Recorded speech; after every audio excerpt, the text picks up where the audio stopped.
നമുക്കിനി പുതുമുഖ താരമായ മേഡത്തിൽ നിന്ന് തുടങ്ങാം. ഓക്കേ. ഈ സ്ക്രിപ്റ്റ് കണ്ടപ്പോ എന്താണ് തോന്നിയത്? സ്ക്രിപ്റ്റ് ആയിട്ട് തോന്നി. അങ്ങനാന്നോ? ഈ കഥ കേട്ടപ്പോ എന്താണ് തോന്നിയതെന്ന്? ഞാൻ കഥ കേട്ടില്ലല്ലോ. കേട്ടില്ല? ഇല്ല. അപ്പൊ കഥ പോലും കേൾക്കാതെ അത്രയും ഡെഡിക്കേറ്റഡ് ആയിട്ട്? അയ്യോ, അതങ്ങനല്ല. കഥ കേട്ട് കഴിഞ്ഞാൽ പിന്നെ ഞാൻ സിനിമ കാണാൻ ചെല്ലുമ്പോ ട്വിസ്റ്റ് പൊളിയില്ലേ, അതുകൊണ്ടാണ് ഞാൻ കഥ കേൾക്കാത്തത്. പോയില്ലേ? ഓ, ട്വിസ്റ്റ് പൊളിയും. അതുകൊണ്ട് കുസൃതി ചോദ്യമാണ് ഇനി അടുത്തത്. അങ്ങനെയാണെങ്കിൽ സാറാണ് കുസൃതി അല്ലേ സാറേ? നീയാണ് ഹലോ ഹലോ ഹലോ, ഇന്റർവ്യൂ ആണേ. Interview okay. ചോദിക്കട്ടെ. സാറും മാഡം കൂടി കാറിൽ കാട്ടിൽ പോകുന്നു. ഒറ്റയ്ക്കോ? ഞാൻ കൂടില്ലേ? ആർക്കെങ്കിലും കുഴപ്പമില്ല. നോ. അയ്യോ, സങ്കല്പമാണ്.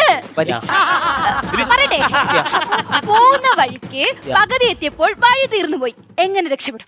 സാർ, വഴി തീർന്നു പോയെന്നോ? അങ്ങനെയാണെന്നുണ്ടെങ്കിൽ നമുക്ക് ഇവിടെ സ്റ്റേ അടിച്ചിട്ട് രാവിലെ നടന്നിങ്ങി പോന്നാ പോരെ? സാർ ഉണ്ടാവുമോ? ഞാൻ ഉണ്ടോ പിന്നെ? സാറുണ്ടെങ്കിൽ കുഴപ്പമില്ല. സങ്കല്പമാണ്.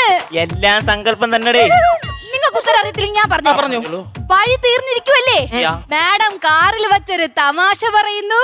ആ തമാശ കേട്ട് സാറും മാഡം കൂടി പൊട്ടിച്ചിരിക്കുന്നു. പൊട്ടിച്ചിരിച്ചൊരു വഴിക്കാവുന്നു. ആ